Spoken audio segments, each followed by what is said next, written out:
Alright everyone, this is the Marmot Aspen Explorer 20-degree bag, Spirofill. You can see here it's cinched down in the stuff sack pretty well. I have it down to about 13 by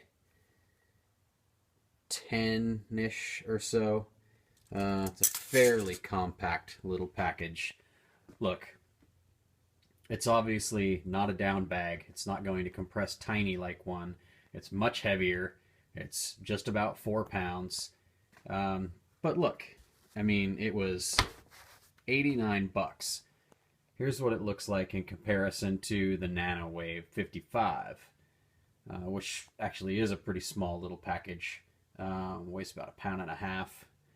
So the big brother's not too bad compared to that, especially for a 20-degree bag, right? So you guys know us here. We buy the best thing we can for the money we have. We don't spend a ton of money on gear, but we don't buy the cheapest shit either. So again, this is kind of a middle of the road sleeping bag.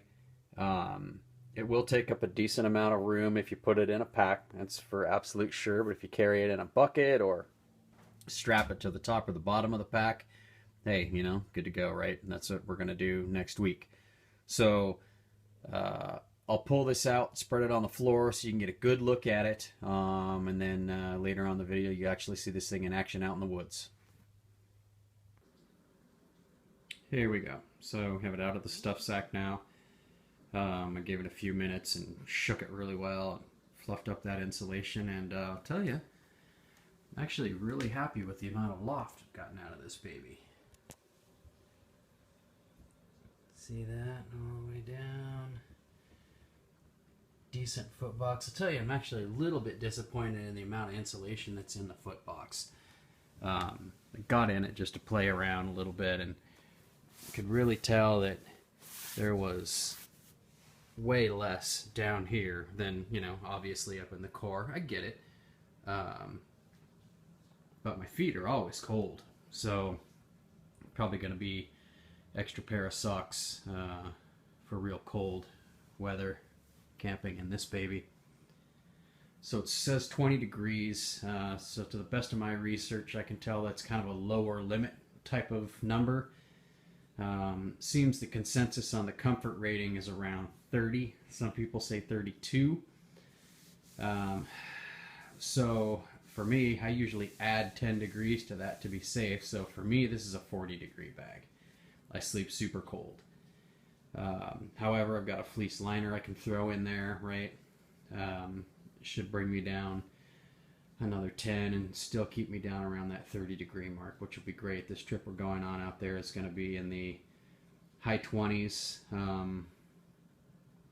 low 30s one of the nights, and the rest of the nights in the high 30s. So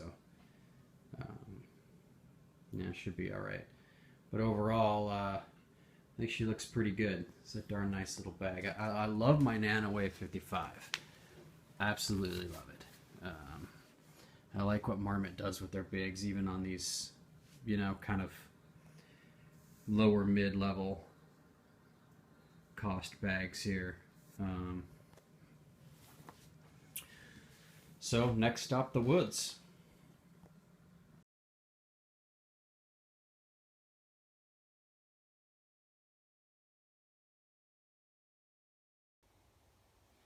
So this is what I've got going with the hammock so far. The gear bag underneath. All I did was get some ripstop nylon, gather up the ends and whip them. Works great. Just a couple yards worth. So I'm doing the bivy and the Marmot 20 in here. I don't have the fleece liner in, but I did bring it. So if it gets real cold, I'll throw the fleece liner in there. I have the Flash pad, and I brought the wool blanket just for the hell of it and threw that down underneath the Flash pad just to kind of go around the edges a little bit. I guess it'd be pretty toasty.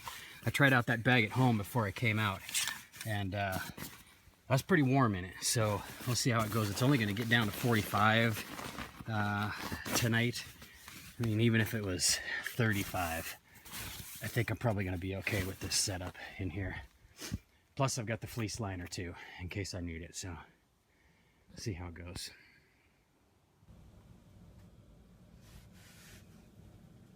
Okay, so how did it do, right? That's the real question here. So you saw the bag, you've seen the measurements, you know the stats, you can read what it says right off the website or wherever you buy it. I showed you the bag opened up. I was pretty impressed with the way it lofted. I had some questions about the foot box and the amount of insulation down there. You guys saw the setup I used out there overnight. Let's see, the last temperature I saw before I really went to sleep was about 43, so it could have dropped a couple more degrees, but it didn't. I mean, 40 would have been the absolute lowest it got out there that night. It was a little bit damp. The chill kind of got into me a little bit in the bag, even at that temperature. If I had a fleece liner in there, it probably would have been really warm. I had on a decent amount of clothing, long underwear, tops and bottoms, and a fleece. I didn't put on extra socks or anything. I just had a regular wool pair of socks on. My feet were nice and toasty. I'm very happy to report the foot box kept me really warm down there. It was fantastic. So I'm quite happy with it. Overall, though, I mean, I was warm enough at night at that temperature in this bag. I was thinking I was probably going to be comfortable in the 30-degree range with that, and really quite warm in the 40, 43, 45 range, and that wasn't really the case. But you guys know I sleep very cold. In the middle of the night, I'll be cold even in the summertime. So this, with the setup I had for that temperature, was just about right. It comes down a little more than that, though. I'm definitely going to throw that fleece liner in there. But it was great height-wise. I'm 5'10", weigh 173, and it was just enough room, a little bit snug in the shoulders, even for me. I don't have super broad shoulders, but it was, there's not a lot of room to move around. So it is a mummy cut. It's not really the semi-rectangular that some people make it out to be. And I couldn't really tell when it was out on the floor. When I got into it, for sure I could tell. I love the hood. The hood is fantastic. It the feel of the material inside is really nice. There's tons of insulation around the neck and around the top of the head. I just had a little stocking cap on, and kept me really warm. It actually added a lot to it, and it fits right in the hood of the bivy too. It nests right in the bivy like it was made for it. It was fantastic. I do hate the fact that it's a left zip, though. It's a major complaint of mine. I couldn't find a right zip. They don't make a right zip. My bivy's a right zip, which is a complete bitch. But, this is what I have for right now. At some point, it'll be replaced with a really nice down bag, and I'll get a right zip. But look, man, if that's really the only complaint, good enough, right?